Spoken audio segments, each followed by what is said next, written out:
بتشبه زاروكي مني يك صالي حتاني بكي حشتي صالي جي راشن سلاح امي اخا روجافا مي بباريزن وبيخوستن حشر برچه كردستاني بباريزن وەک پێشتر لە دیمەنەکانی عامودا و شارەکانی ترمان بۆ گواستنەوە لە شەوانە لە سەر جەمکوچە و کۆڵانەکان بازگە دادەنرێت بەڵام ئەم شەو لە عامودای ڕۆژاوای کوردستان جیاواز لە بازگەکانی دیکە کۆمەڵێک ژن لە ماڵەکانیان بە چەکەوە هاتوونەتە دەرەوە لەسەر کۆڵانەکەی خۆیانە بازگەیان داناوە هەر ئۆتۆمبیلێک تێدەپەڕێ پرسیاری لێ دەکەن بۆ کوێ دەڕۆی هەر کەسێک تێدەپەڕێت پرسیاری لێ دەکەن و بۆ کوێ دەڕێت و ئەمنێتی گەڕەکە منە چمە لای خۆیان بزانم خۆیان چێڵێن سلااو سلااو و ڕێز بۆوە و سەرکەوتن بووش بۆەوە و هاتناوە سپاس چۆنە ئاوا هاتوونەتە دەربەم شەوە شخوا ئەم هاتنش بۆ ئەم پاراستنا باژاری خۆ بکەم باژاری عامودێ ئەمژی وەک ژن ئەمژیکە حاضرن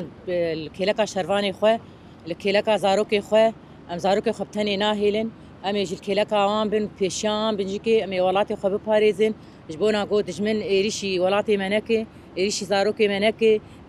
qetilama pêk neyn li ser serê gelê Kurd û ji xwe em hazirin ji bo her çar perçê Kurdistanê jî kê me bê xwestin jî kê em wek jin xebatê jin jî kê em ê hazir bin û mêr ser piya bin jî kê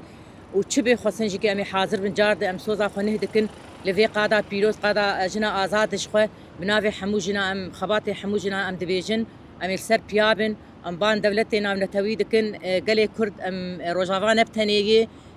حشر برشي كردستاني بشتا روجافاي ام تجاري روجافا برنادن حطاني نقطة خوين داوود جاني مذهبي ام برخو بدن ام الكلكا شرفاني خو بن كلكا يبهجي ويبهجي ويبكيبن وشخوا ام قلي شرق رجقري قال دث بيكري ام قال حمش ورجقرن تا ساعات شن ليرة دميننا شوان ام شخوا حطاني دوريامه حطاني سعد وازي فاريم دمينن جيكي وبيخوستن جيكي مي حطاني سبيجي بمينن ام دوري هفدكن يعني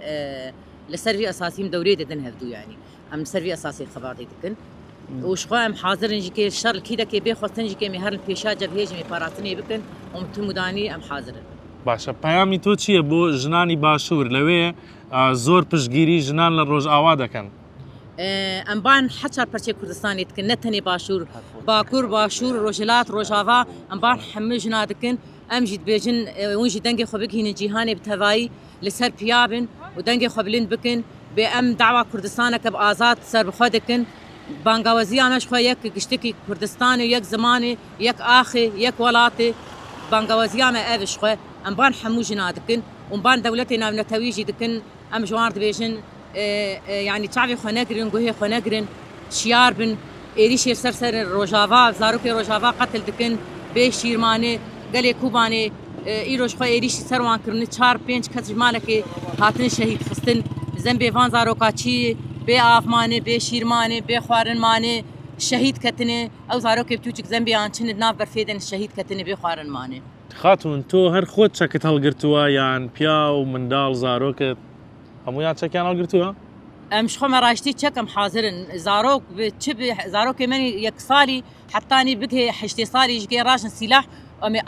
اخا روجافا مي بباريزن وبيخوستن حشر برچه كردستاني بباريزن يا هبون يا تنبون يا هبونك راست وكيسان عم يجيب زماني خو زماني دايك جيان بكن سر اخا خو جيان بكن جيانتك جيانك بناموس وشرف ويانك جيكي تنبون ام برات تنبب ام سرفي استي سرفي خوينه ام اخا خوينا خبرشين سرفي اخي وام امدن جيكي كيدا كي جي حرشا برشي كردستان جي بيخصن ام حاضر ام تبلي شري قالي شورش قرم تبلي شرفانا قالك سباس